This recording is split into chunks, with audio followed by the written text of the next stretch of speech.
Going to start our video for today on January the 13th. So if you before we get going with our final section of notes on Module 6, Lesson 6, just kind of do a little brief housekeeping and take a look at our schedule and Schoology for the remainder of the week. All right, so as you can see, today is January the 13th, Wednesday. You're going to do a journal today, and together we're going to complete the last section of notes on the legacy, or the things that Rome has left behind. Tomorrow we'll have a journal entry to complete. You'll do the activities in your workbook for Module 6, Lesson 6. And I have a reminder here that on Friday you have a vocabulary quiz and a journal. So make sure you prepare yourself for your vocabulary quiz, which will be on Friday. It's 25 words, and it'll be matching, just like your previous 5 or 6 vocabulary quizzes. And if you have questions, don't hesitate to give me a yell.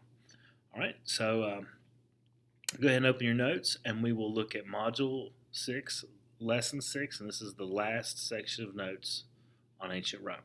Okay.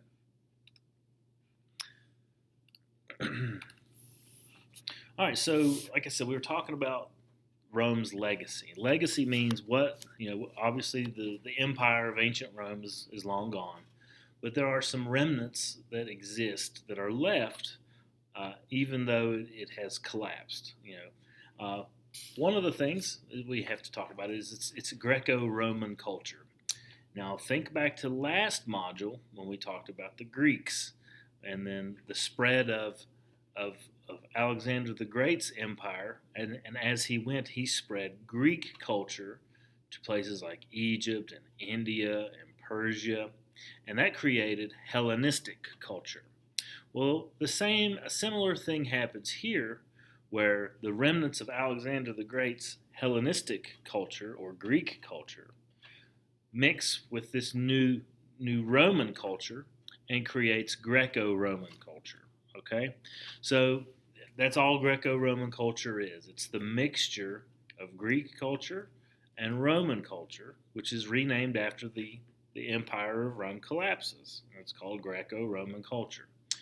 You could also refer to this as classical civilization. So you kind of lump all the ancient Greek philosophers and all the Roman authors and poets, like we're going to talk about today, all into one group and call it classical civilization, the Greeks and the Romans. All right? All right, some art, Roman art. Roman sculptors created beautiful statues for the public, and a lot of the people of ancient Rome were illiterate, meaning they couldn't read. And so the ways in which they could learn is they could look at pictures, and these pictures could tell them stories, and they could understand. That's kind of how they were educated on Roman history. So Roman artists created statues and busts, which is just simply a statue of a person's neck and up. And they would be visual representations of historical events. In addition, Roman artists would create mosaics. That's what these two pictures are on the left. A mosaic is it's a picture that is created by putting small pieces of stone or glass together on a surface to create an image. So as you can see here, this is all itty-bitty, teeny-tiny bits of individual glass. And these pieces of individual glass come together to create a full image. That's called a mosaic, and the Romans were particularly known for that. This is somebody's floor in their villa, which is a very large, expansive home belonging to a wealthy Roman. So, very, very artistic, and that was a part of Roman art, mosaics and sculptures. Okay.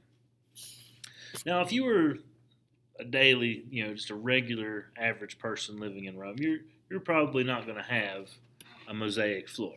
Okay. In fact, I guarantee you're not going to have a mosaic floor. But if you're a rich, wealthy person, you're going to live in a comfortable villa. A villa is a large building, and it's usually shaped much like this, with an inner courtyard. Okay, and a balcony where you can oversee the activities going on in the courtyard. You may host gladiator fights in this arena.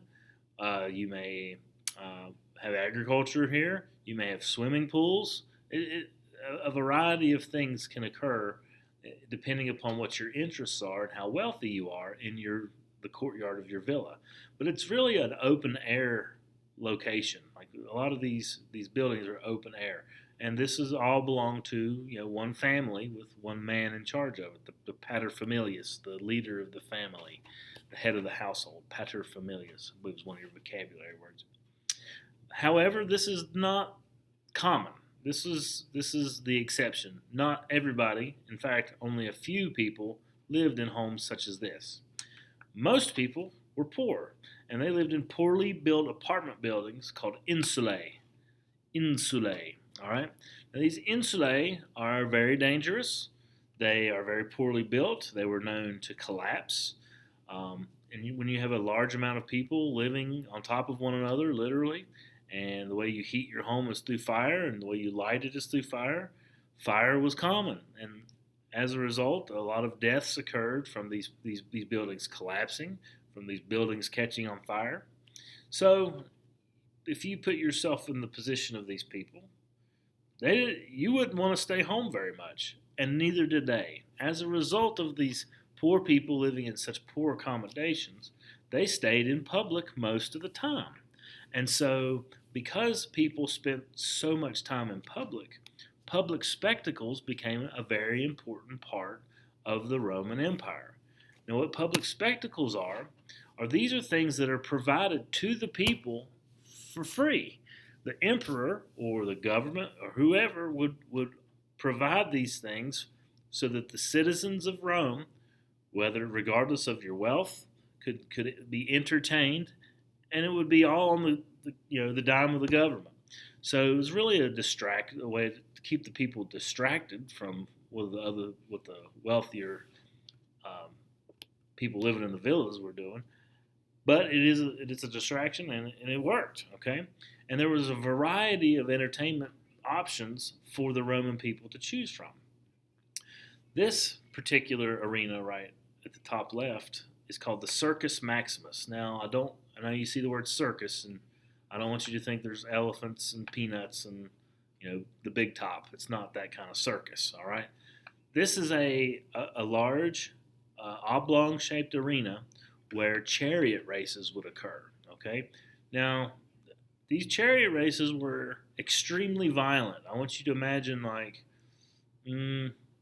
NASCAR and Mad Max. Okay, like they're trying to race for speed, and at the same time they're shooting bow and arrows at each other, trying to cut the legs off of each other's horses, etc. Okay, wildly violent, extremely dangerous.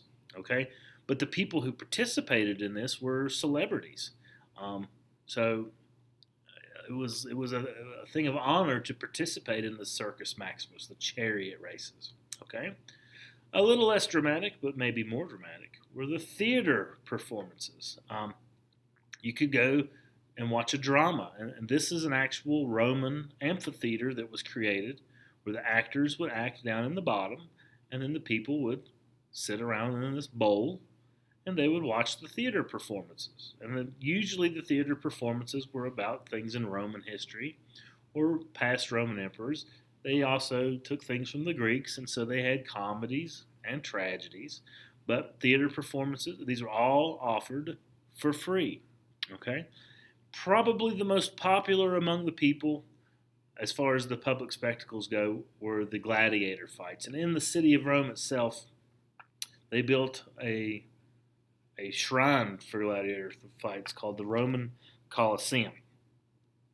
Now, this is a huge building in Rome, and it was extremely advanced for its day. I got to go and visit it once, and we took a tour, and they would have naval battles inside the Colosseum.